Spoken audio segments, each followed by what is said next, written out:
Madam Clerk, please call the roll. Representatives Baum. Here. Camper. All right, hold on. Start over. Representatives Baum. Here. Camper. Freeman. Gant. Here. Hawk. Hazelwood. Here. Lynn. Here. Ogles. Here. Todd. Here. Whitson. Here. Williams. Here. Wendell. Chairman Hicks. Here. You have a quorum. All right, thank you very much. I'd like to call the Finance, Ways and Means Subcommittee to order for March 23rd, 2022. Members, do we have any personal orders or announcements before we begin? Seeing none, we have a total of 49 bills on our calendar today. We're going to take up item number 1, which is House Bill 2661 by Chairman Sapicki. I think he's here. You have a motion and a second. Sir, you're recognized for a brief description on House Bill 2661. Thank you very much, Chairman and members. I'll be very brief here. Last year, we passed historic PBM reform legislation, and one of the intents of that legislation was for pharmacies to be reimbursed no less than the actual cost of a drug or device dispensed to a person. During the summer, it came to our attention that due to a definition issue, that intent wasn't realized in the legislation. This bill will close all the loopholes like stopping PBMs from reducing a dispensing fee to offset reimbursing at actual cost for a drug or device, or a PBM from charging a pharmacy an additional amount to process a claim. It requires a PBM to have a reasonable appeal procedure for any pharmacy to challenge a reimbursement amount if it is less than what the pharmacy paid to acquire the drug or device, allows the Department of Commerce and Insurance to promulgate rules to allow for an external appeals process for any claim denied by a PBM, requires all PBMs to pay a pharmacy a dispensing fee at a rate not less than the amount paid by our 10-care programs, and lastly, requires that all PBMs allow participants of the PBM plan to use any pharmacy within the state that is licensed to dispense the drug or device as long as the pharmacy agrees to accept the same terms and conditions that the PBM has established for at least one of its networks. That's what the bill does, Mr. Chairman. All right, thank you, Mr. Sponsor. Members, you've heard the description of House Bill 2661. Any discussion? Seeing none, Mr. Sponsor, there is a cost associated with House Bill 2661. So without objection, House Bill 2661 will go behind the budget. All right, that brings us to item number 10 on our calendar. Item number 10 is also by Representative Sapicki. We'll go ahead and let you grab that one again. Item number 10 is going to be House Bill 1865 by Chairman Sapicki. You have a motion and a second. You're recognized. Very brief, Mr. Chairman. This bill allows an LEA to grant a student credit for English 1, Integrated Math 1, Algebra 1, or foreign language course required for high school graduation if the student attains a qualifying score on the course's course assessment. A student may only take the credit assessment one time for each course. If a student does not attain a qualifying score, then the student must enroll in the course for which the credit assessment was taken and must make the requisite end-of-course examination at the conclusion of the course. That's all it does, Mr. Chairman. All right, thank you, Mr. Sponsor. Members, you've heard the description. Any discussion on House Bill 1865? Representative Lee. Thank you, Mr. Chairman. I'm sure the Education Committee thought this out, but how, is it a secure test? I mean, how do we know that there would not be, there could not be cheating going on? And how do we know that? Representative? Well, like T and Ready, there is no secure way to give a test because there's different testing windows that happen. But what this is a responsibility of the LEA to make sure that this test is kept very private. This is not going to affect a lot of students, obviously, but the ones that do want to, it's clepting out, the ones that want to clept out of a subject, like a student that comes from a family that speaks a foreign language fluently. Well, they could meet the requisite requirement for graduation by being able to take a test at the end. If they score high enough and the state agrees with it, they don't have to take the test to get credit, and they can go on to another elective.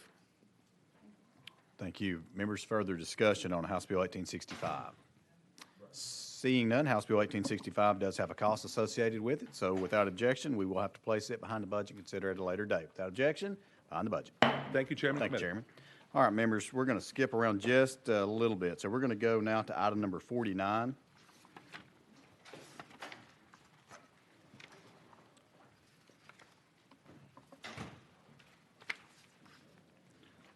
That's the first bill on your addendum calendar. Item number 49 is going to be House Bill 2516 by Representative Reedy. You have a motion and a second.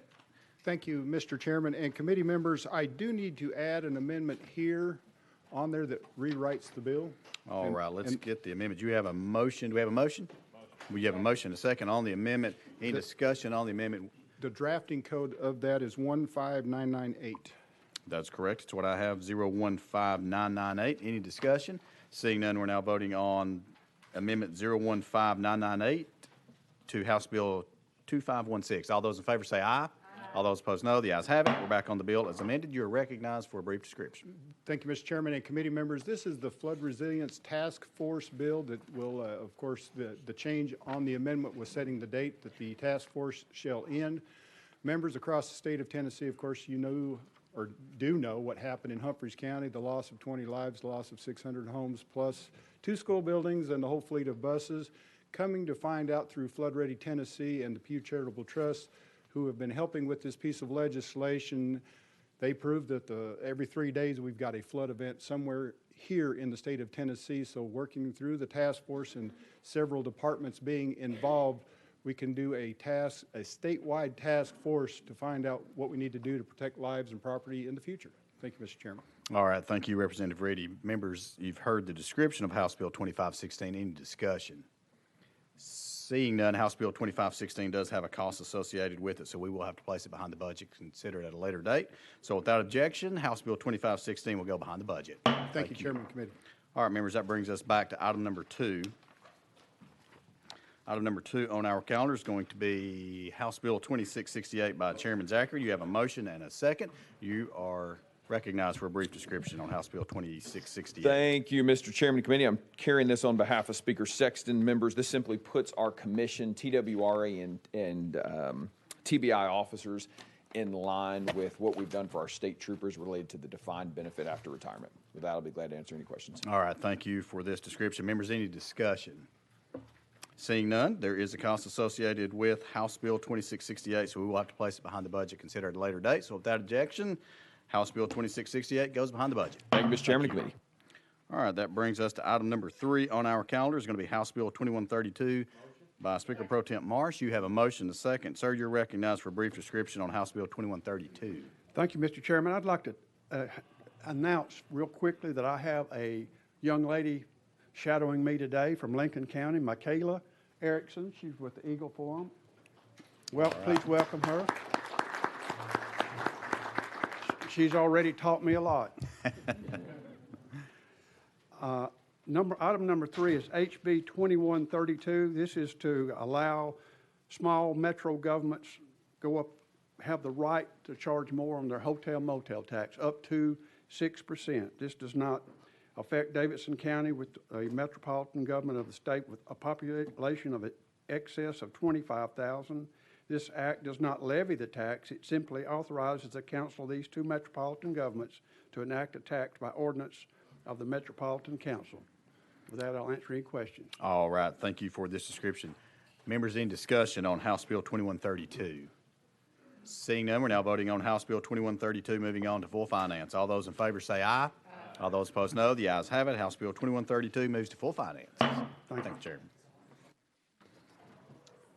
All right, that also brings us to item number 4 on our calendar, also by Speaker Pro Tem Marsh.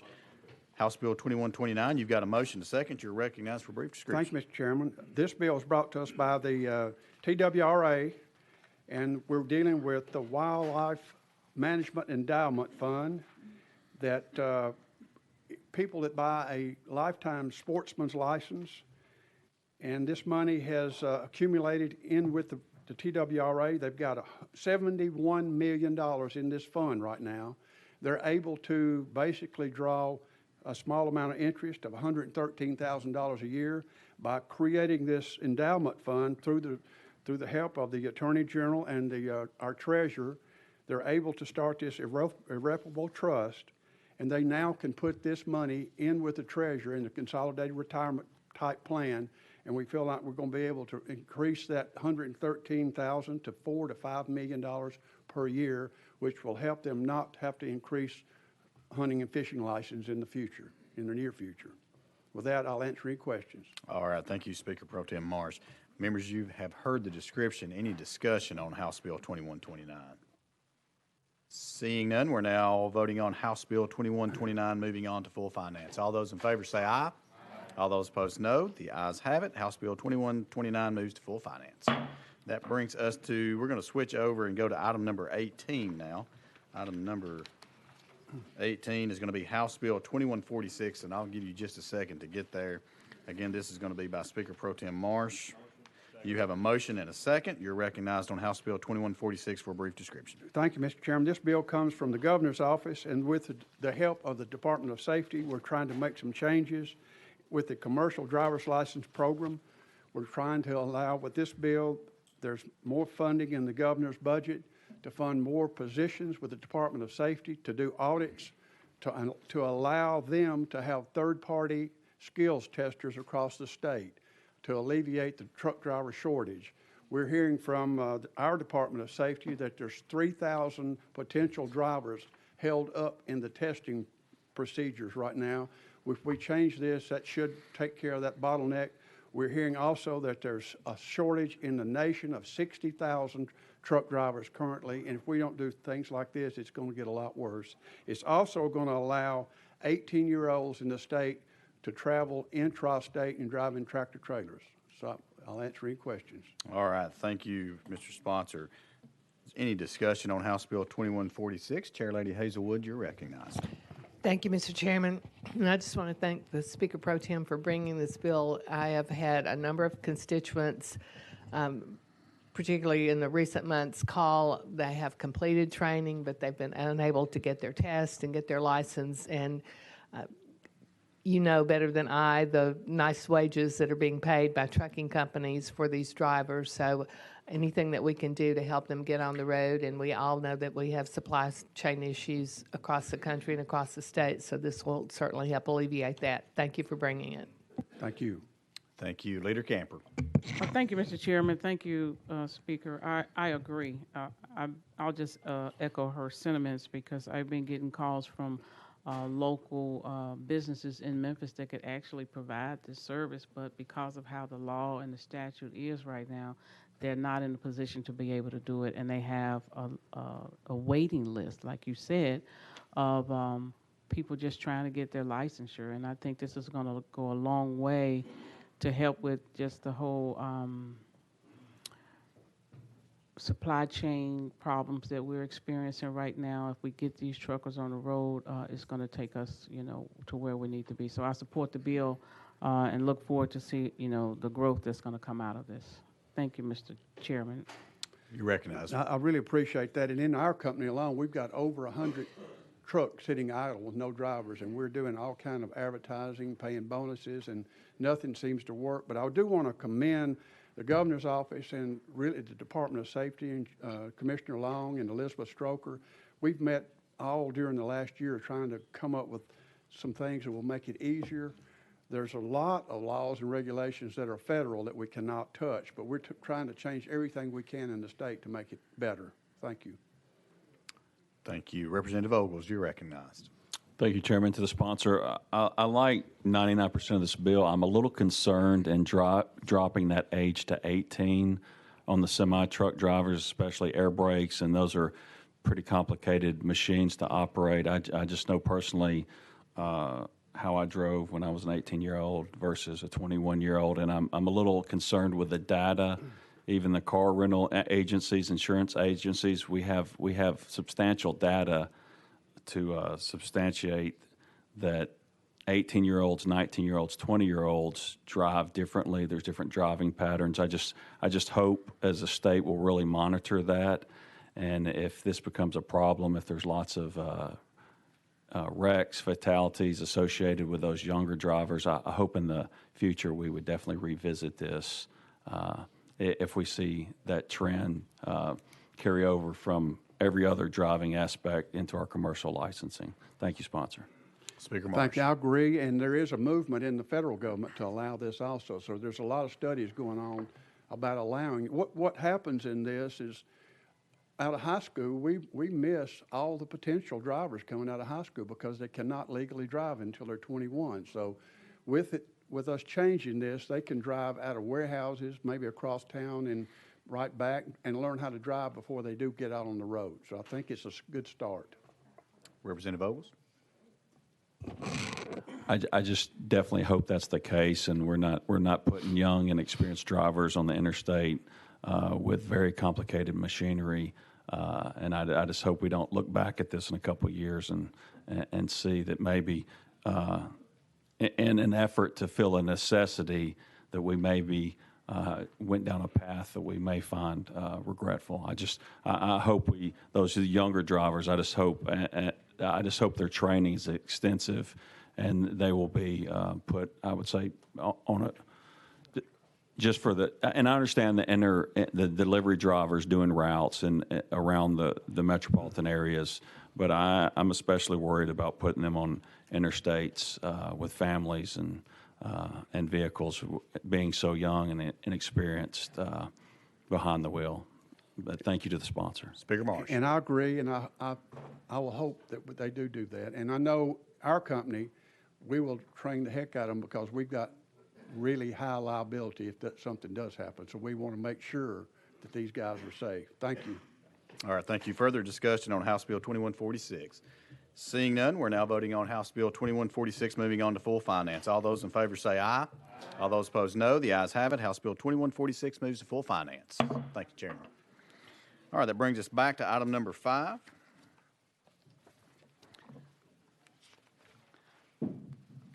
Item number 5 on our calendar is going to be House Bill 1924 by Deputy Speaker Johnson.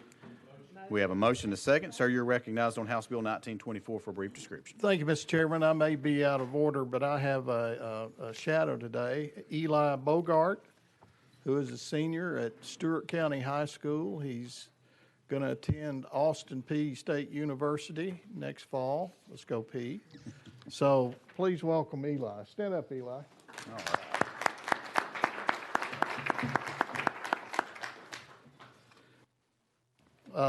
Mr. Chairman, House Bill 1924 extends the annual nursing home assessment fee to June the 30th of 2023. All right, thank you very much for this description. Members, you've heard the description. Any discussion on House Bill 1924? Representative Hawk, you're recognized. Thank you, Mr. Chair. And Deputy Speaker, it's great to have a visitor here to watch you pass your first bill. So I'm glad Eli was able to see this. Thank you, Chairman. Thank you, Chairman Hawk. Further discussion? Seeing none, we're now voting on House Bill 1924, moving on to full finance. All those in favor say aye. All those opposed, no. The ayes have it. House Bill 1924 moves to full finance. All right, Speaker Johnson, I think you also have item number 6 on our calendar. It's going to be House Bill 1846. We have a motion and second.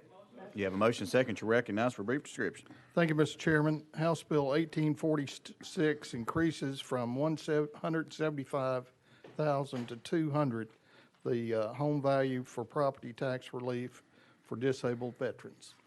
All right, thank you very much for the description. Members, any discussion on House Bill 1846? Leader Camper.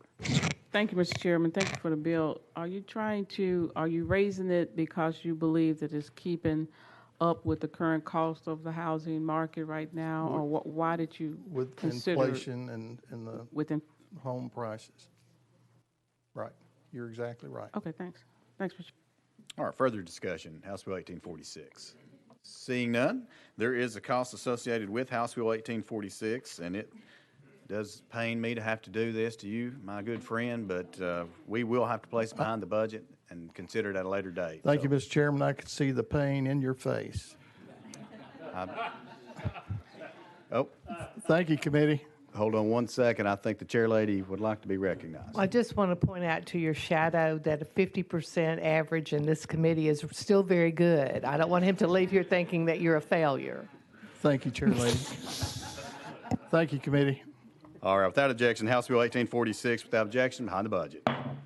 All right, thank you, Speaker Johnson. That's going to bring us to item number 7. There's Leader Lamberth. Item number 7 on our calendar is going to be House Bill 1025 by Leader Lamberth. And, sir, I think you have an amendment drafting code 014006. Yes, sir, Mr. Chairman. All right, you have a motion to second. You're recognized on the amendment. Thank you, Mr. Chairman. And this is a bill that's several decades in the making, but specifically over the last several years since I've been in the legislature, and many of us, we've been very disappointed in the sentencing code. It it quite frankly lets too many people out too early that need to stay in, and it doesn't let folks out soon enough that should be out and taking advantage of different programs.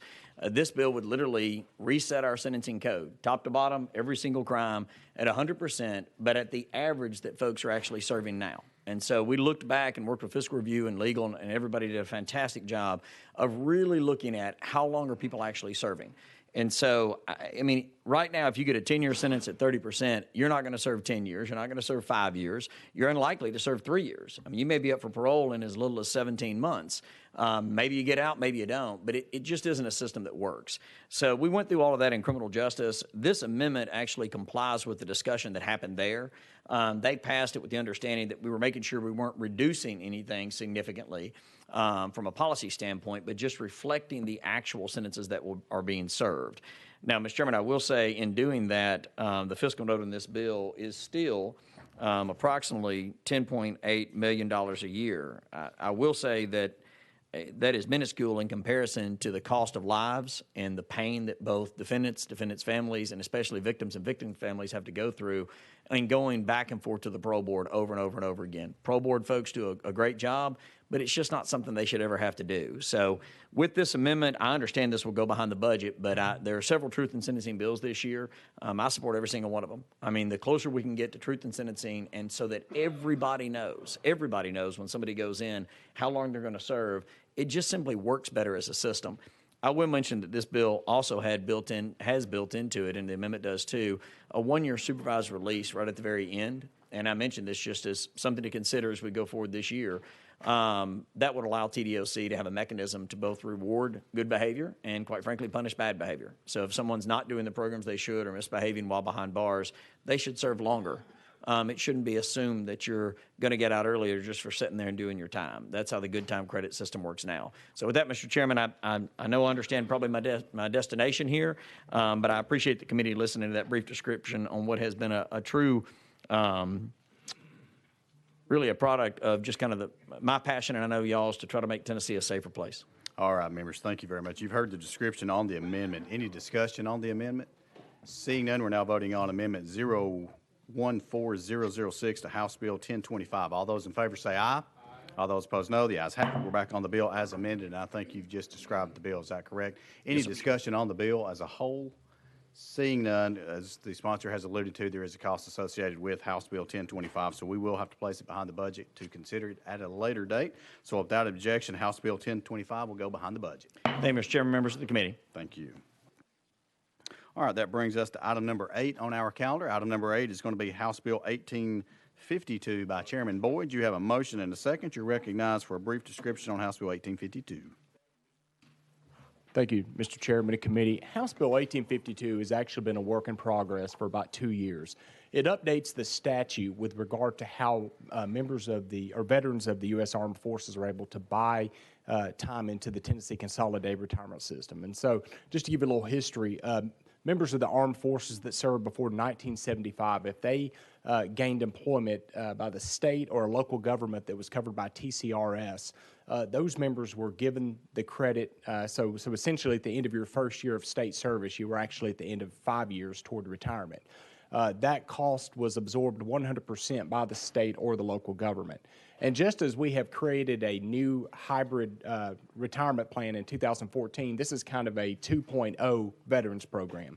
We recognize that the cost will be very significant to continue to give time to veterans, but what this does do is it addresses those folks that have served in the armed forces after 1975, and it zeroes in on certain periods of armed conflict, and the members are eligible, if they serve during that time, to purchase up to 4 years, 1 day for every day that they served in the armed forces, at a cost of 9% of their current salary wherever they're working at.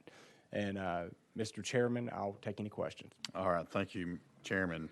Members, you've heard the description. Any discussion on House Bill 1852? Seeing none, Mr. Sponsor, I know you've been working hard on this, and it seems like for a while, and so I want to commend you for doing that. It does have a cost, as you've alluded to. It does have a cost associated with House Bill 1852, so we will have to place it behind the budget and consider it at a later date. So without objection, House Bill 1852 is behind the budget. All right, that also brings us to, Chairman Boyd's House Bill 2382. That's item number 9. You have a motion and a second. You're recognized for a brief description. Thank you, Mr. Chairman and Committee. House Bill 2382 was brought to me by the Treasurer, and this bill sort of works in conjunction with the other one. If the governor funds this in his budget amendment, what we're hoping to do is to create a sub-account within the TCRS for these type of bills. So the money would be funded with one-time money. It would be invested just like the other funds in the TCRS. It could not be used for any other purpose, but it would be used and drawn down as needed for programs like the one that I just described with veterans. Mr. Chairman, I'll take any questions. All right, thank you very much, Chairman Boyd. Members, you've heard the description. Any discussion on House Bill 2382? Seeing none, there is a cost associated with House Bill 2382, so without objection, we will be placing it behind the budget. So without objection, behind the budget. Thank you, Chairman and Thank Committee. you, Chairman. Okay, we're going to 11. All right, that brings us to item number 11, where Chairman Crawford has been patiently waiting on House Bill 2627. You have a motion, a second. You are recognized for a brief description, Chairman.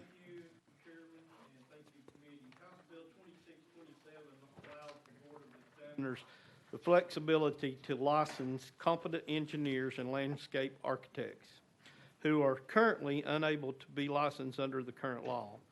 It specifically creates a pathway to license for those with a master's degree or a engineering technology degree, and those that take principles to be able to take the test of the PE examiners. Right now, they are not even allowed to take the professional engineering test. This language was developed by the licensing board after several years of study, and we believe that this would be a good thing, and it will maintain the protection of the health and safety welfare of the public. All right. I stand for questions. Thank you, Mr. Chairman. Members, you've heard the description and discussion on House Bill 2627. Seeing none, we're now voting on House Bill 2627, moving on to full finance. All those in favor say aye. All those opposed, no. The ayes have it. House Bill 2627 moves to full finance. Thank you, Mr. Chairman. Thank you, Chairman. All right, that brings us to item number 12. There's Chairman Haston. I didn't see you. I don't know how I managed to do that, but we have a motion and a second on House Bill 1710. You have a motion and a second. You're recognized for a brief description on House Bill 1710. Thank you, Mr. Chairman and Committee. This bill would bring the compensation level for local school board members to be at a minimum no less than the compensation of the local legislative body. With that, I'll answer any questions. All right, thank you for this description. Members, any discussion on House Bill 1710? Seeing none, House Bill 1710 does have a cost associated with it, so we will have to place it behind the budget to consider it at a later date. So without objection, House Bill 1710 goes behind the budget. That brings us to item number 13, also by Chairman Haston. House Bill 1860, you have a motion and a second. You are recognized for a brief description. Thank you. Excuse me. This bill would allow teachers the ability to use formative assessments like our state-adopted benchmark tests or the state-approved universal screener as a component in their evaluations. All right, thank you very much for this brief description. Members, any discussion on House Bill 1860? Seeing none, we're now voting on House Bill 1860, moving on to full finance. All those in favor say aye. Aye. All those opposed, no. The ayes have it. House Bill 1860 moves to full finance. That brings us to item number 14, also by Chairman Haston. I have a request here to roll this 1 week. That is correct. All right, without objection, House Bill 2153 rolls 1 week. Thank you, Chairman. Thank you, Chairman. All right, that brings us to item number 15. Item number 15 is House Bill 2680. Have a request to roll this 1 week. So without objection, House Bill 2680 rolls 1 week. Okay.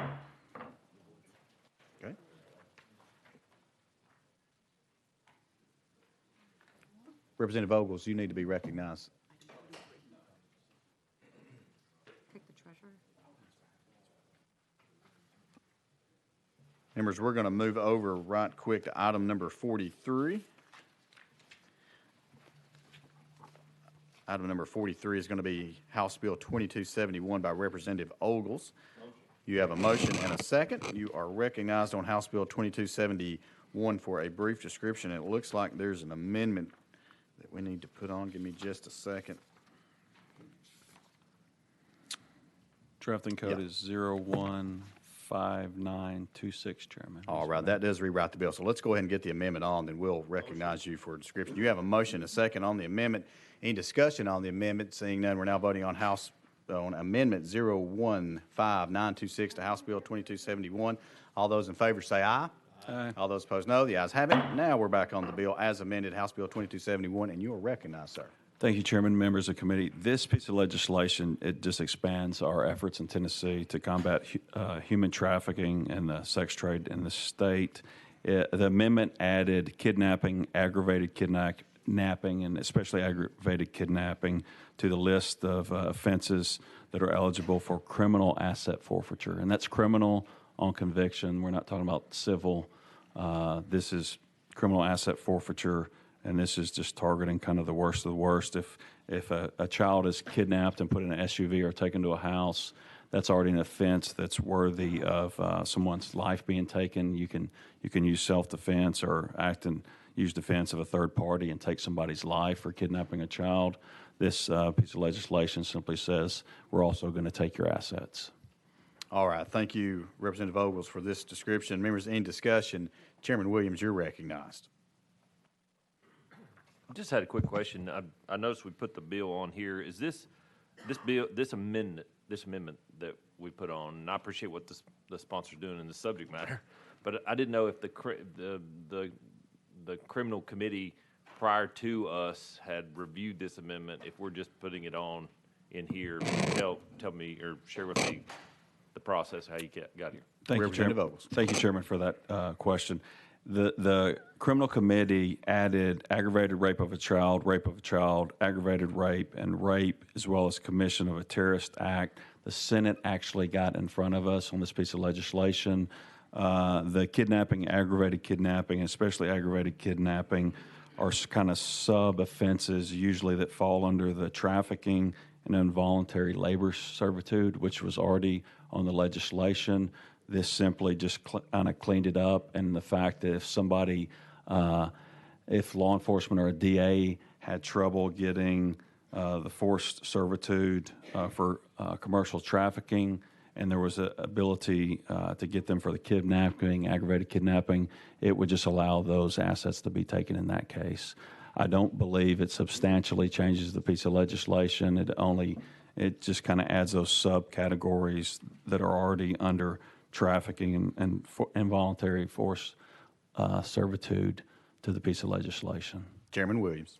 Thank you. I think it's just important we have an opportunity to review stuff here. It's very rare that we put an amendment that changes the subject matter. Your description of saying that these are subcategories makes me feel like that it doesn't need to go back there to come back here again, but I appreciate you answering my question. Thank you, Chairman. Representative Lynn. Thank you, Mr. Chairman. I think everybody thinks that anybody who would rape a child, harm a child, commit an act of terrorism are just the scum of the earth.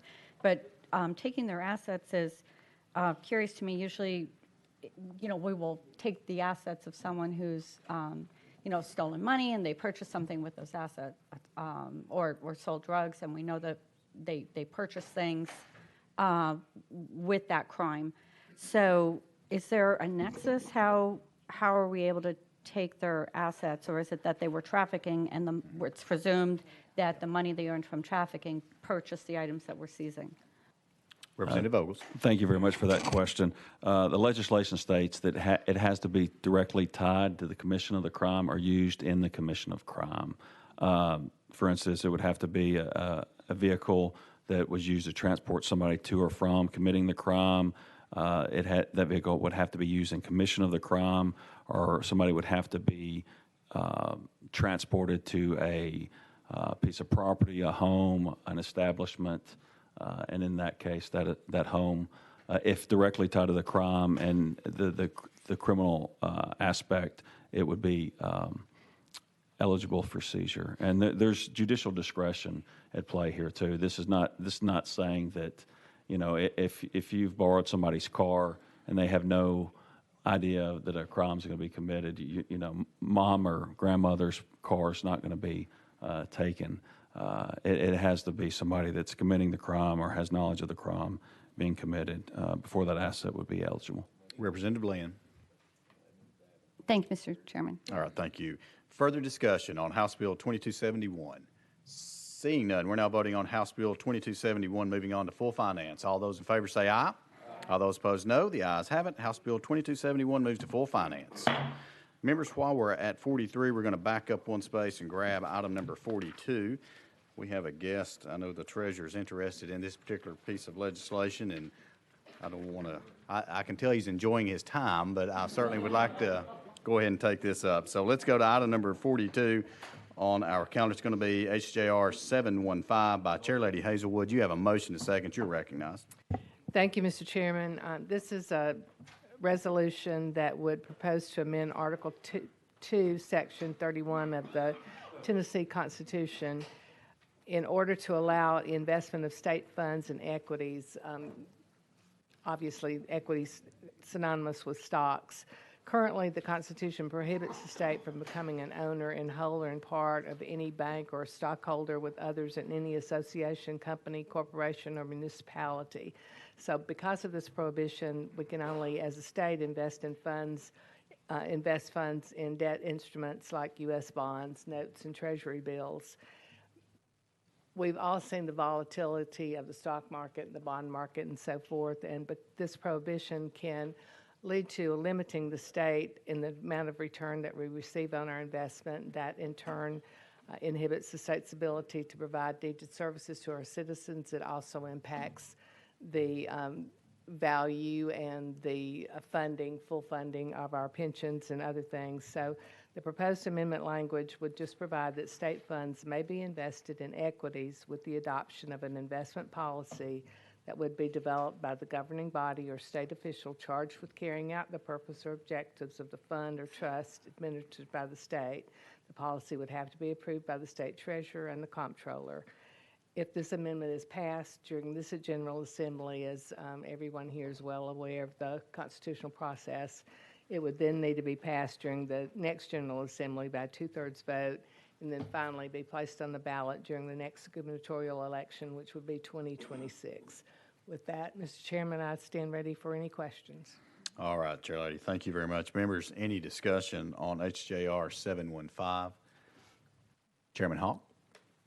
And thank you, Mr. Chairman. Chairlady Hazelwood, I think this is a very good idea. And I did have a question about liquidity when the treasurer brought the idea to me before, but as seen in the packet that you handed out to us, there are several other areas that the cash is needed quickly on a revolving type time frame, and we do very well with equities in those funds. So I feel very comfortable and confident that this will be good. We always do have to worry about, and Treasurer Lillard, I hope you're here for another 100 years, but who the next treasurer is. So we have to make sure that we make good decisions there as well. So thank you very much, Chairman and Chairlady Hazelwood. Thank you, Chairman. Further discussion? Members, if you'll remember, we will be having a constitutional amendment calendar, and so without objection, we're going to place HJR 715 onto the constitutional amendments calendar. So without objection, so moved. Thank you, and thank you, Mr. Treasurer, for being present for the festivities. All right, members, that brings us back to item number 16 on our calendar. Item number 16 on our calendar is going to be House Bill 1654 by Chairman Howell. And we'll give him a moment to get there.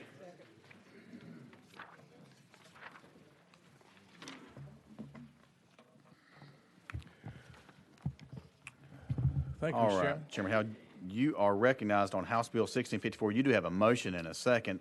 It looks like we have three amendments that we're going to put onto this. We're going to begin with drafting code 016076. Is that correct? That is correct, sir. That is the amendment that makes the bill. 72 of our House members have amendments. They were all rolled into one by legal, so that makes the bill. Then there's two other individual amendments to go onto that. All right, let's go ahead and get this one on the bill. Again, we have a motion and a second. We have a motion and a second on amendment drafting code 016076. And you will get it on there, and we'll let you describe it here in just a second. So let's go ahead and get that on. Any discussion on the amendment 016076? Seeing none, we're now voting on the amendment to House Bill 1654. All those in favor say aye. All those opposed, no. The ayes have it. We're back on the bill as amended, and we will move on to amendment number 2. And this is drafting code 016273, and this will be by Chairman Hawk. We have a motion, a second. You have a motion to second. You're recognized, sir, on the amendment. And thank you. In consultation with the Chairman of Transportation and the sponsor of the bill, this is adding another naming designation in Cock County. Yes, it's a friendly amendment. Thank you. All right, thank you very much. Members, you've heard the description. Any discussion on Amendment 016273? Seeing none, we're now voting on the amendment to House Bill 1654. All those in favor say aye. Aye. All those opposed, no. The ayes have it. We're back on the bill as amended. And that brings us to the third amendment that I have, drafting code 013341 by Chairman Howe. Yes, You have a motion to second. You're recognized on the amendment. Okay, this just adds the Officer John R. Anderson 4th Memorial Highway in Davidson County. All right, thank you very much for this description. Members, any discussion on the amendment 013341? Seeing none, we're now voting on the amendment to the bill, House Bill 1654. All those in favor say aye. All those opposed, no. The ayes have it. We're back on the bill as amended. You are recognized, sir, on the bill as amended. Thank you, Mr. Chairman. This is the annual Highways, Roads, and Bridges naming omnibus bill that comes from the Transportation Committee every year. And All right. I would like passage. I understand that it always traditionally goes behind the budget, but I understand that. Yeah. All right, thank you very much for that.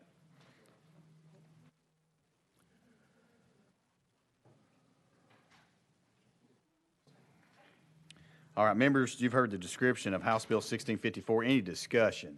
Let me say this, Chairman, it's like Christmas. We're actually going to try to move this bill forward. It's actually funded. It is like Christmas then. Thank you. It certainly is. Members, any discussion on House Bill 1654? You've heard the description. Seeing none, we're now voting on House Bill 1654, moving on to full finance. All those in favor say aye. All those opposed, no. The ayes have it. House Bill 1654 moves to full finance. Thank you, Mr. Chairman, committee. All righty. That brings us to item number 17, also by Chairman Howe. You have a motion, a second, on House Bill 1655 for a brief description. Thank you, Mr. Chairman. Again, I have one amendment which makes the bill. It's the all the 30-some amendments rolled into one for the specialty license plates, the Transportation Omnibus Bill. Yes, sir. That one is actually traveling, so you are in the proper posture. Okay. You're ready to run. Good. All right, members, you've heard the description on House Bill 1655. Any discussion? Seeing none, we're now voting on House Bill 1655, moving on to full finance. All those in favor say aye. All those opposed, no. The ayes have it. House Bill 1655 moves to full finance. Thank you very much, Chairman Thank you. of the committee. All right, that brings us to item number 19. I don't know if there's Chairman Rudd. All right, item number 19, House Bill 1964 by Chairman Rudd. Sir, you've got a motion to second. You're recognized. Thank you, Mr. Chairman. Thank you, committee. This is the bill is from the recommendations for the General Assembly from the Education Recovery and Innovation Commission, ERIC, and it simply creates a drill of remote learning once a year to make sure the electronic system is working. This is not a full-fledged system test, and any errors that are reported, it's supposed to report back, and the Department of Education is supposed to help. There is an error on the fiscal summary. That is a February 25th fiscal note. The new fiscal note, 15174, is dated March 8th, and it is not significant. That's correct. That's what we have. Thank you for your description. Members, any discussion on House Bill 1964? Seeing none, we're now voting on House Bill 1964, moving on to full finance. All those in favor say aye. All those opposed, no. The ayes have it. House Bill 1964 moves to full finance. Thank you. Brings us to item number 20 on our calendar. Representative Cochran, House Bill 2000. You got a motion to second. You're recognized for a brief description. Thank you, Chairman and Committee. Do we need to do anything with the amendment on this one, or it's actually traveling with it? Okay, great. Thank you very much. And I'll try to spare you the weeds of this one, as some education bills kind of get into them. But if you have questions, let me know. Essentially, what we want to do is we want to create a system where we're not creating, basically making a disincentive for a good teacher to go to a struggling school. The situation would be if you are a 7th grade science teacher, you have that single subject, and it's the year when they adopt new standards. So that particular year, you can't use your TCAP scores. You're forced to use the school's growth score. This creates a system where you can use your evaluation rather than growth scores. Long story short they're going to have to do some computer tweaking. That's why there's the fiscal note. I understand this one will have to go behind the budget. All right. Thank you, Mr. Sponsor, for that description. Members, any discussion on House Bill 2000? Seeing none, as the sponsor has already alluded to, there is a cost associated with House Bill 2000, so we will have to place it behind the budget, consider at a later date. So without objection, House Bill 2000 goes behind the budget. Thank you very much. Thank you very much. That brings us to item number 21 on our calendar, and that's going to be Representative Darby. Representative Darby, I saw you sitting back there, and you've been here the whole time, and you're really soaking it in. I started to just roll you to the hill so you could just take it all in, but we won't do that today. So item number 21 on our calendar, again, House Bill 1949 by Representative Darby. You've got a motion and a second. You're recognized, sir. Thank you, Mr. Chairman and committee. There are 343 of 345 cities in Tennessee whose compensation is paid to their elected officials or determined locally. The remaining two, Elizabethton and Union City, have the compensation of elected officials set in state statute. This legislation is permissive and includes safeguards that mandate this action be done by 2/3 vote of the local governing body and only effective following the next local election. All right. Thank you very much, Representative Darby. Members, you've heard the description and discussion on House Bill 1949. Seeing none, we're now voting on House Bill 1949, moving on to full finance. All those in favor say aye. All those opposed, no. The ayes have it. House Bill 1949 moves to full finance. Thank you, Mr. Chairman and committee. And you are welcome to stay, Representative Darby, if you want to. All right, that brings us to item number 22 on our calendar. It's going to be House Bill 2106 by Representative Hakeem. You have a motion and a second. All right. Thank you, Mr. Chairman and members.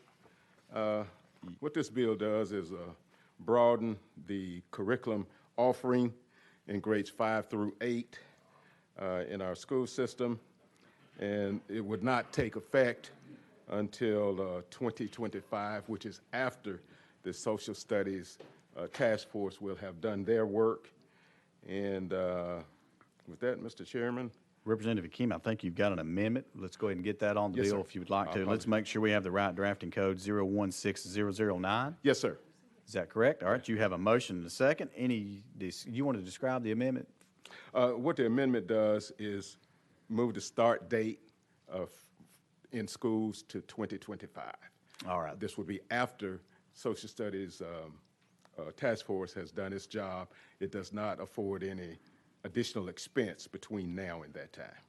All right, you've heard the description, members. Any discussion on the amendment? Seeing none, we're now voting on Amendment 016009 to House Bill 2106. All those in favor say aye.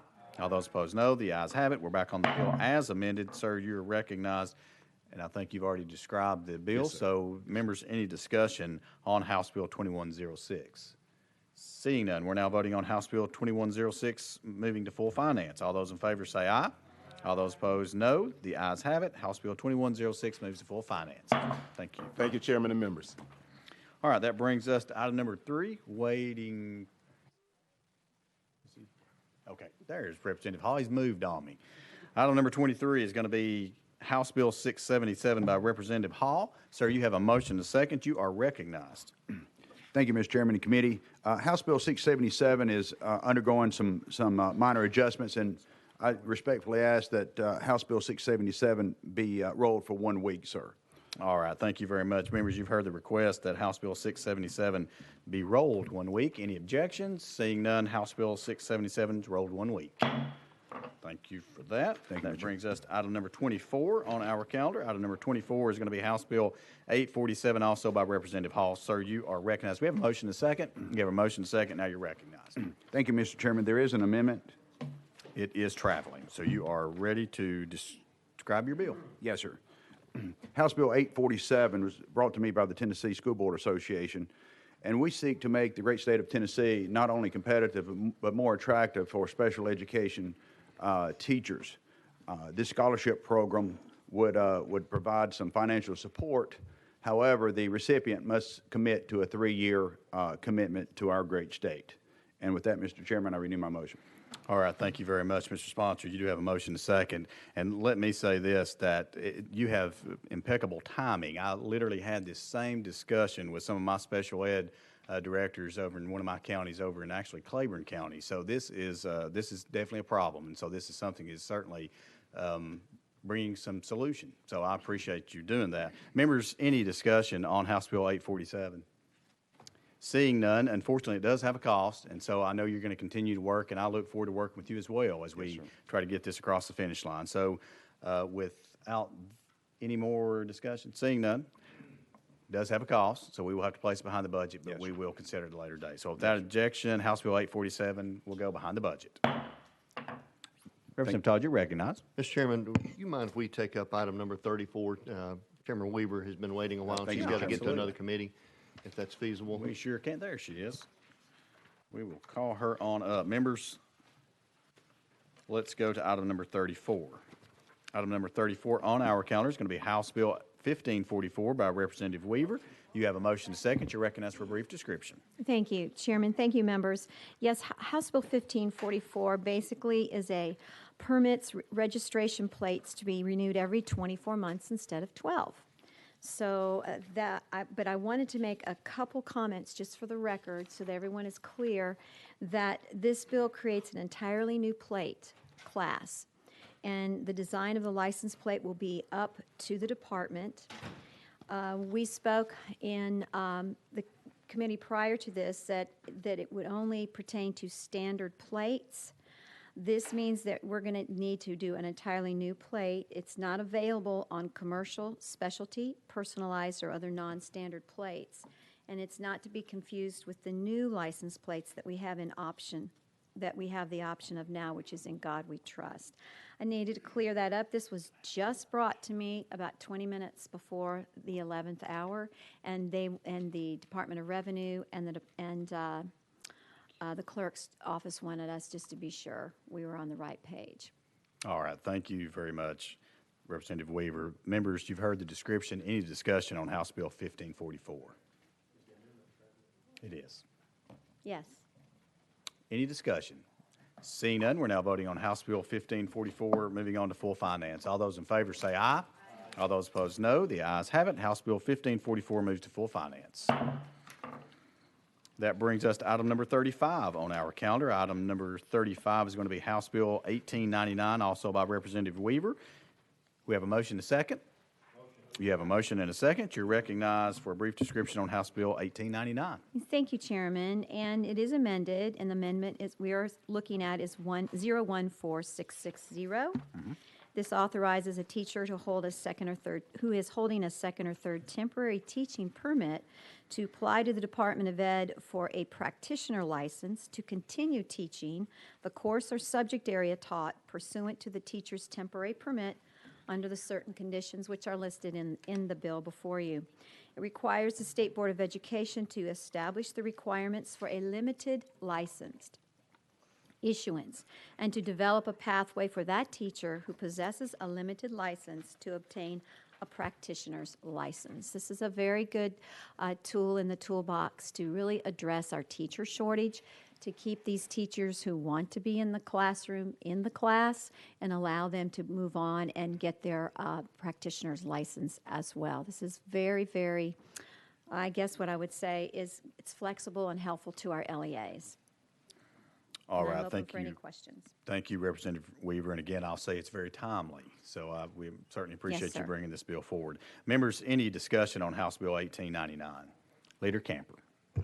Thank you, Mr. Chairman. Have you seen this work in any other state that we could point to see how well it's done? I have been so involved in trying to work with the department to help this work for our teachers across this state. I couldn't answer that. I really don't know. I think it's a great template. I think it's something that we are not only going to recruit, we're going to retain teachers to stay in our classrooms. And again, we have such a shortage, and this is just another area that will help our locals to find a prudent way to keep them in the classroom. Okay, thank you. I was just curious if we had any Yeah, but that's a great point. Okay, thanks. All right, thank you. Further discussion, House Bill 1899. Seeing none, there is a cost associated with House Bill 1899, so we will have to place it behind the budget and consider it at a later date. So without objection, House Bill 1899 goes behind the budget. Thank you, Chairman. Thank you, members. All right, members, let's go back to item number 25.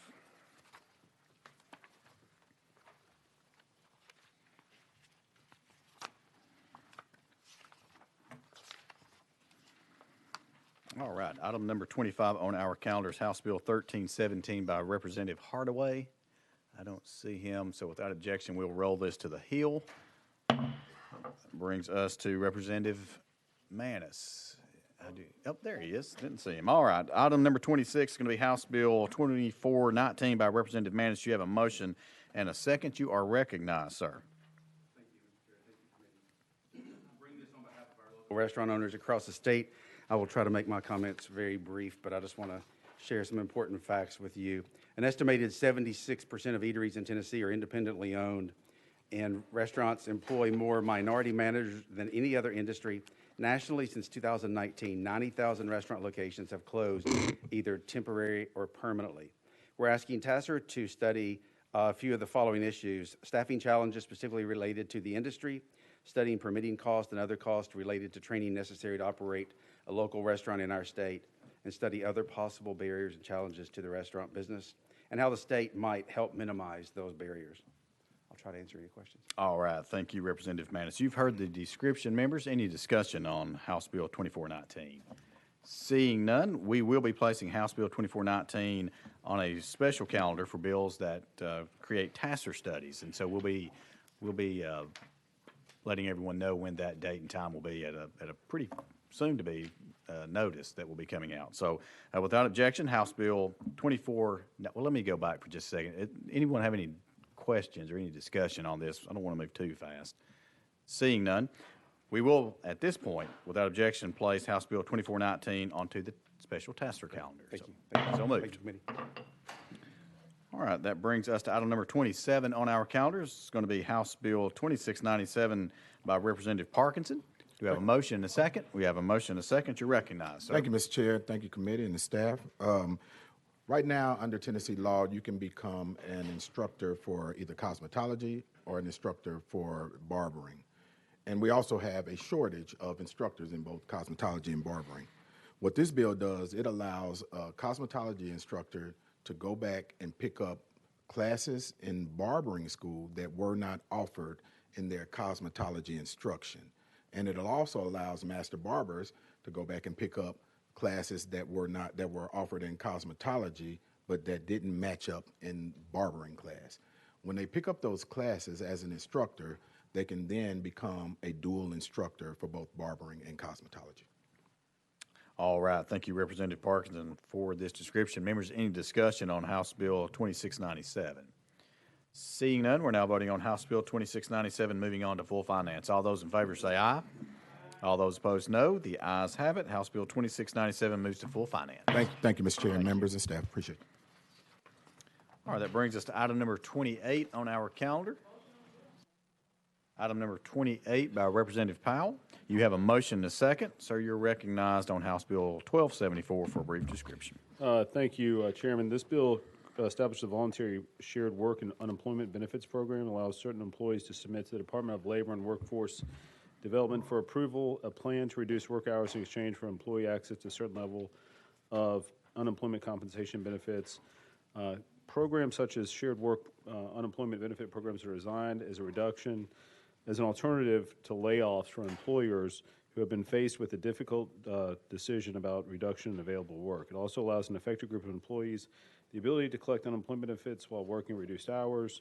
It essentially lets businesses temporarily reduce the hours of their employees instead of laying them off during economic downturns. With that, I'm happy to answer any questions. All right. Thank you very much, members. You've heard the description of House Bill 1274. Any discussion? Seeing none, House Bill 1274 does have a cost associated with it, so we will have to place it behind the budget to consider it at a later date. So without objection, House Bill 1274 will go behind the budget. Thank you. All right, that brings us to item number 29 on our calendar. It's going to be House Bill 1658 by Representative Russell. You have a motion and a second. You are recognized for a brief description. Thank you, Mr. Chairman and committee. House Bill 1658 gives an hour-for-hour retirement credit for TCRS members that worked during the state of emergency. These employees were not allowed to work remotely due to their work responsibilities. We often tell our frontline workers that we appreciate them. Today is an opportunity to show we appreciate them with a vote in favor of this bill. All right. Thank you very much, Representative Russell. You've heard the description. Members, any discussion on House Bill 1658? Seeing none, House Bill 1658 does have a cost associated with it, and so we will have to place it behind the budget, considered at a later date. Without Thank objection, you. so moved. Thank you. Thank you.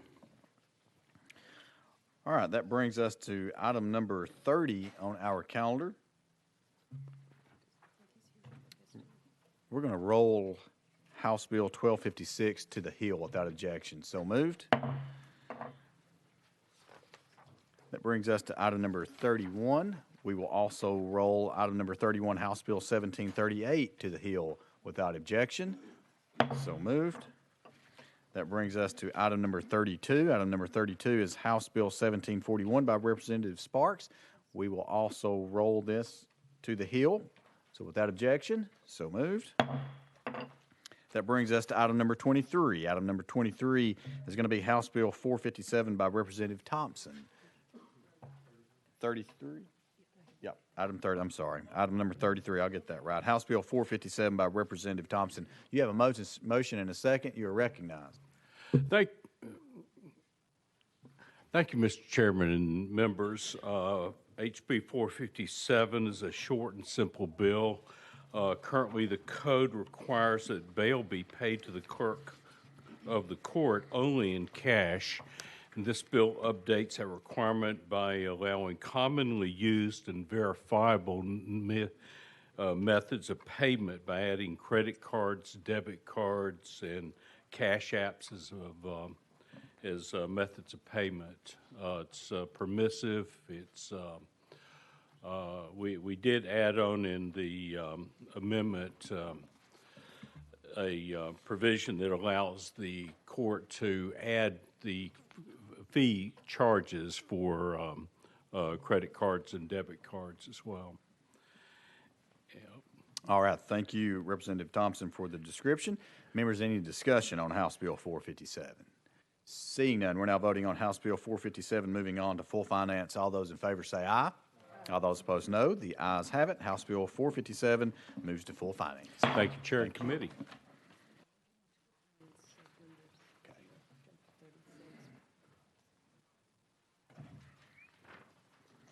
All right, members, we're going to move over to item number 36 now.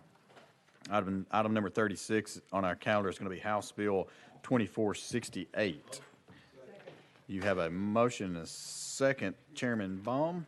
And it looks like you do have an amendment that is, so you have an amendment we need to actually file. So let's go ahead and get this amendment on. Is that okay? Is that? That'd be fine, whatever you'd like to do. I'd like to roll the bill 1 week, Okay. with or without the amendment, whatever you'd like to. Well, I think just roll it 1 week. Let's do that. Without objection, you heard the request. It's going to be rolled, House Bill 2468 is going to be rolled 1 week. Thank you. So moved.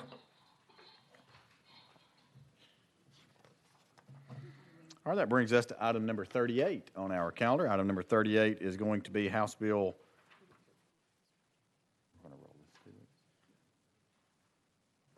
Let's jump up. I about jumped in front of myself here. 37.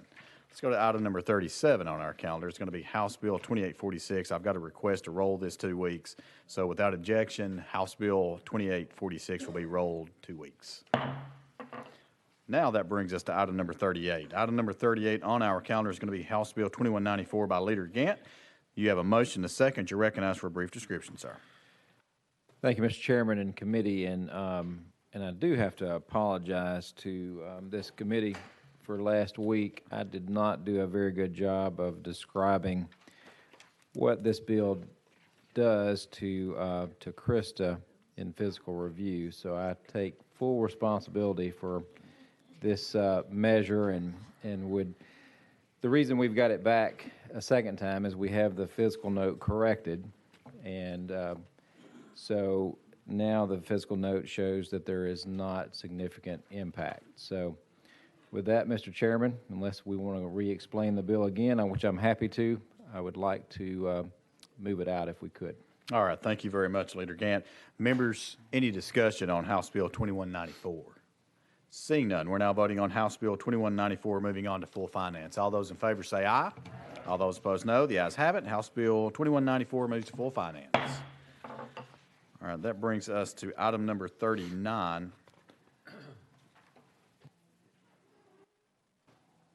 All right, that brings us to item number 39. It's going to be House Bill 2384 by Leader Gant. You have a motion to second. You're recognized on House Bill 2384 for a brief description.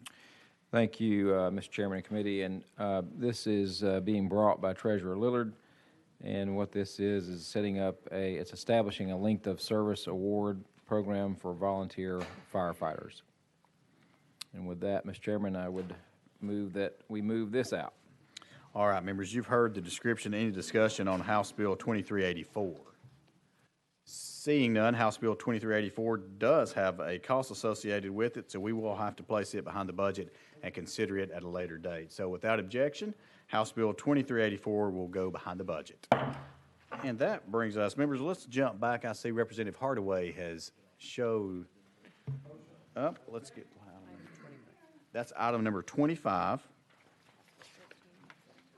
House Bill 1317, again by Representative Hardaway. Do we have a motion to second? We have a motion to second. Sir, you're recognized for a brief description on House Bill 1317. Thank you, Mr. Chairman. And being very brief, I still have work to do with the department, the ECD. So I would love the opportunity. What number setting are we on this?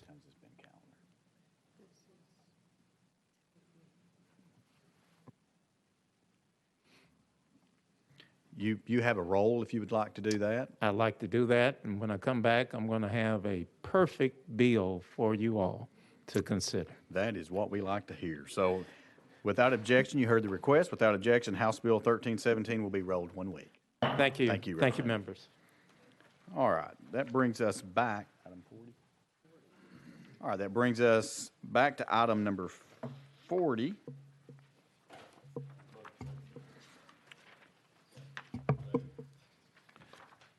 All right.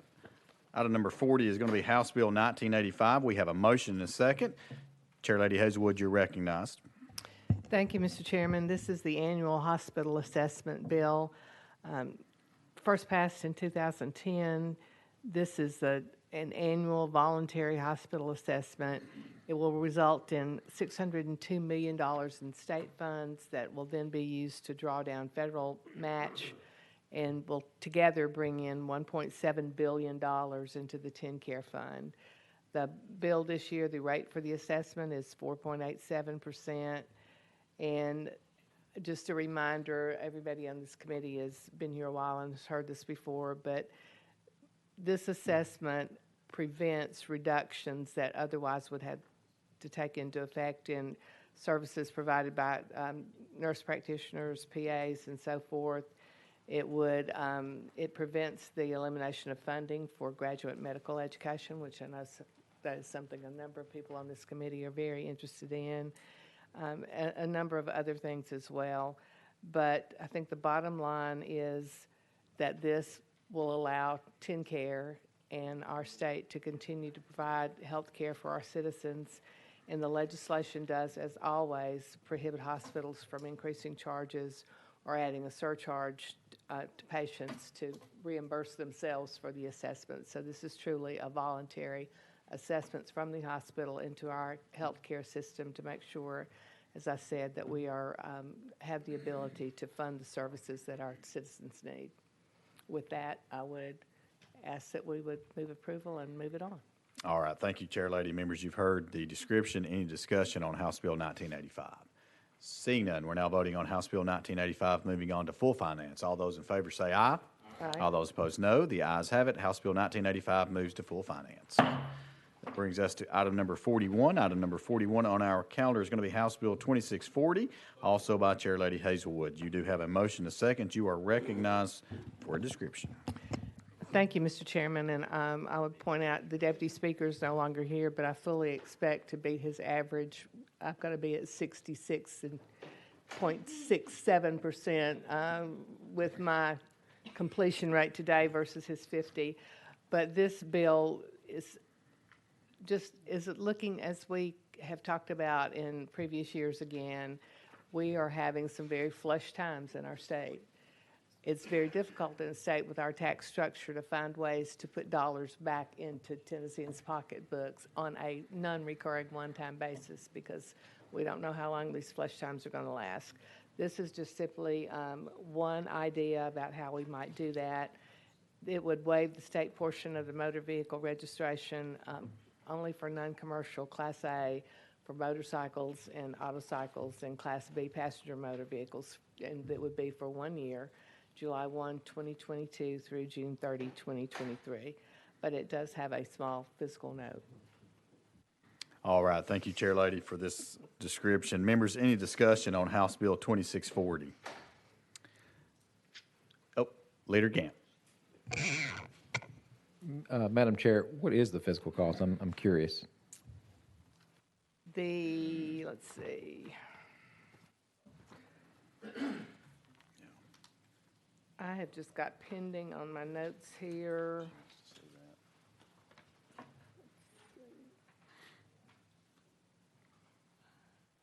Decreased state revenue by a little over $5 million into the pay supplement fund, by almost $6 million in general fund, and $110 million in the highway fund, which I would point out we would make that highway fund whole.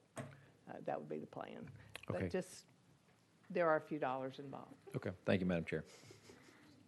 All right, thank you. Further discussion on House Bill 2640? Seeing none, I guess this is the second time it is paying me today to have to put a bill behind the budget. So without objection, actually it's paying me several times, so let me go back. So without objection, House Bill 2640, without objection, behind the budget. All right, that will take us to item number 44 on our calendar. Item number 44 is going to be House Bill 1735 by Chairman Todd. We have a motion to second. Sir, you're recognized for a brief description on House Bill 1735. Thank you, Mr. Chairman. And this restores some constitutional rights to some 18 to 20-year-olds, and it makes money. It makes over $200,000 a year estimated the first year, and that's with expenditures, over 130 the next year, and 68,000 thereafter. So it's a very positive fiscal note.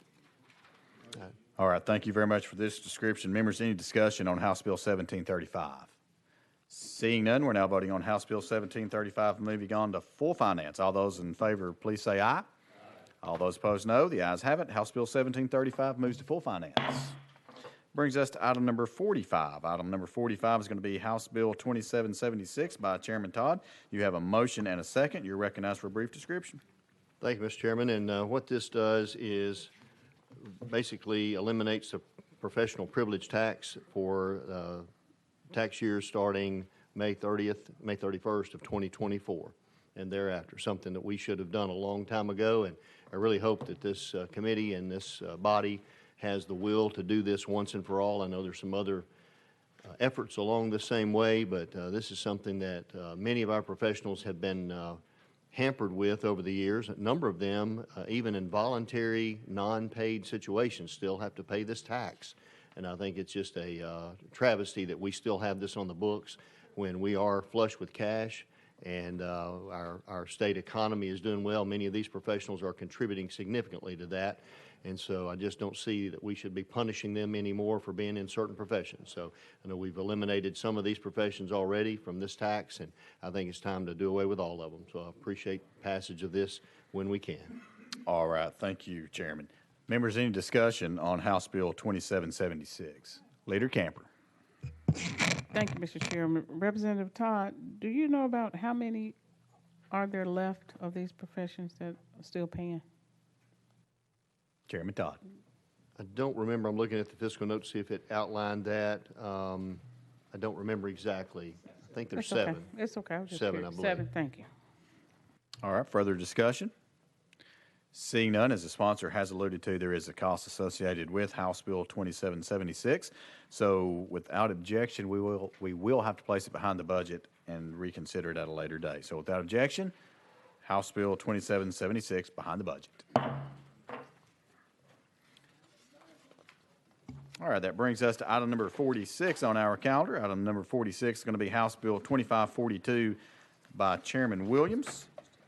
It looks like you have an amendment, sir, on House Bill. Do we have a motion to second on House Bill 25? You have a motion to second. There's an amendment, drafting code 015824. Is that what you have, sir? Yes, Chairman. This amendment simply just extends the effective date to the 23rd fiscal year, July 1. All right, we have a motion to second on the amendment. We have a motion to second. You heard the description. Any discussion? Seeing none, we're now voting on drafting code 015824 on to House Bill 2542. All those in favor say aye. All those opposed, no. The ayes have it. Back on the bill as amended. You're recognized, sir.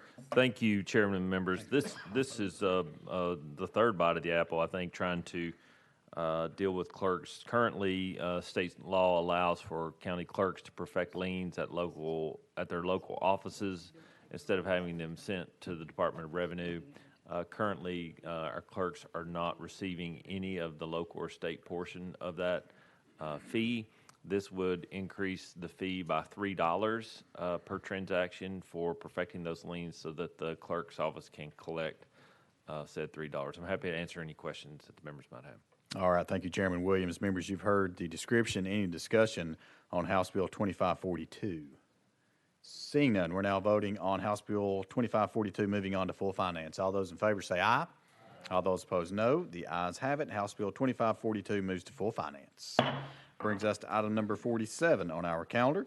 Item number 47 is going to be House Bill 2674 by Chairman Williams. You have a motion and a second, and it looks like we have an amendment that rewrites the bill. So let's get the amendment on. Do we have a motion and a second?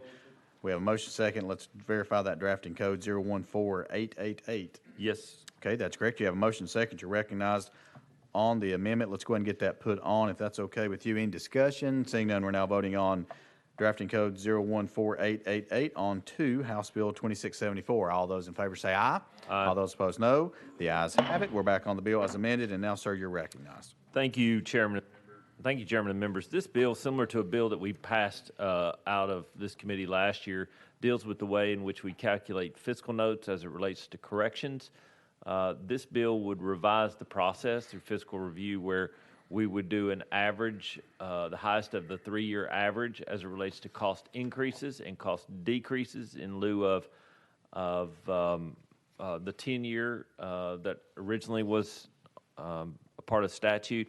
And then even after increases or decreases in these, for instance, if you had an increased incarceration and a decreased incarceration, that the net change would be taken into consideration as the actual fiscal cost for that. So we've had multiple bills this year that reduced or increased quantities of pharmaceuticals or drugs, which would lower and raise those, and we weren't able to calculate what the net difference would be based upon those changes. This would allow it to do. Chairman, members, I'm happy to answer any questions. I think there are some folks here can speak better to it than I can, but I'm happy to answer any questions you got. All right, Chairman Williams, thank you very much for the description. We have some folks that would like to testify. So do we have Bo Irvin, Lisa Parks, if you all want to be making your way forward. Members, we're going to go out of session. So without objection, we are now out of session. Please step up, make sure your microphone is turned on, and if you'll just identify yourself and who you're with. You will have 3 minutes each. Am I on? Okay, thank you. Good morning, members of the committee, chairman. My name is Bo Irvin. I'm the Chief Financial Officer with the Tennessee Department of Correction. With me today is our Budget and Fiscal Director, Ms. Lisa Parks. We just have one brief comment, and we will keep it very brief on the amendment. Just wanted to share with y'all a brief concern we had. Current law, as was stated, the cost reflected on the fiscal note is based on the highest operating cost of the next 10 fiscal years. This amendment captures the highest operating cost of the next 3 fiscal years. We have a concern that the amendment could result in reduced projected costs for periods of increasing or decreasing incarceration when a sentence is more than 3 years. Changing from 3 years to 10 years may reflect no cost in the fiscal note or substantially less cost due to the fiscal impact of the sentenced year or the impact of the sentenced years starting after the period allowed in this bill, which is 3 years. One example we just want to share with you is a fiscal review committee's fiscal note on Amendment 1 to House Bill 1767. With the change in this type of funding calculation, capturing the highest cost operating costs of the next 3 years instead of 10 years results in a reduction of 50% of those projected costs. So we know as a result of increased periods of incarceration, obviously the department would require additional funding as the population grows and more beds will stay filled longer and future growth needs for the new construction of beds is likely. penalties on crimes today, as we know, will take time to show impact on our prisons. So we just wanted to, in summary, the amendment may cause the department to be underfunded for the variable cost of admissions when legislation is passed that increases incarceration periods to more than 3 years. That concludes my comments, and I thank the chairman and the committee for allowing us to come and having this dialogue with you. All right, thank you, Mr. Irvin. And before you step away, members, any comments or questions for our guests? Seeing none, thank you all very much for being here. Thank you for your words. So without objection, we're now going to go back into session. So without objection, we're back in session. Members, any discussion on House Bill 2674? Leader Camper, you're recognized. Thank you, Mr. Chairman. Chairman Williams, did this come out of concern or talking with the Fiscal Review Committee? Did they have an opinion about it, or did they have any input to this piece of legislation? Thank you, Leader. The Fiscal Review and I have had many discussions about this process over the last several years. The big challenge of how this department functions is economically it functions much different than other departments in that most departments there's a portion of the monies that goes to operations and there's a portion of money that goes to capital expenditures. In this instance, it happens a little bit different. So last year we were trying to figure out what that value was for capital and what the value was for operations. And in the process of doing that, we felt like that a better way to improve that process was to shorten the duration time and understand what costs were in the short term as we go forward and plan, with the idea that we would be setting aside capital to build or expand current prisons as we need them because incarceration goes up, or if incarceration goes down, then we could understand what that expense was as far as the capital, meaning the buildings themselves. Leader Camper. I'm sorry. If you have any further questions, we have the Honorable Krista Lee Karsner here too to help if she wants to talk about it. Thank you, Mr. Chairman. You said you worked with Fiscal Review, and I was wondering about the actual committee, but you're talking about with the department, so to speak, of Fiscal Review. Not the committee, not the Fiscal Review Committee, the chairman, the members, whether they had an opinion about it. That's the point I was getting at, but I understand. Yes, ma'am. My apologies for the miscommunication, Leader. You're right. I was working with Ms. Karsner's group in the Speaker's office to try to sort out the costs associated with it. Leader Camper. Do you have concerns about what he just testified to in terms of long-term budgeting for the department if you only look at 3 years versus the 10? Thank you for the question, Leader. I don't have concerns as it relates to that. As the bill we discussed last year created $72 million in revenue that was rolled from corrections to the general fund. It was the expectation that because that money was realized, that money could in fact in out years be used for capital projects, and this would help us better understand what our costs are in a 3-year basis instead of 10. Thank you. Leader Camper. Thank you, Mr. Chairman. Chairman Todd. Thank you, Mr. Chairman. I just have a quick comment about the presentation that we just had. I actually appreciate the department offering that information and not necessarily taking a position. You know, I think that's what many of us in the General Assembly want and expect from the administration, is to provide us information about the impact that our bills may or may not have, and to ask those questions, and then and when we ask, be able to give us accurate information. And I just appreciate their stance on this. Further discussion on House Bill 2674. Seeing none, we're now voting on House Bill 2674, moving on to full finance. All those in favor say aye. All those opposed, no. The ayes have it. House Bill 2674 moves to full finance. All right, that brings us to item number 48. Item number 48 on our calendar is House Bill 2339 by Chairman Wendell.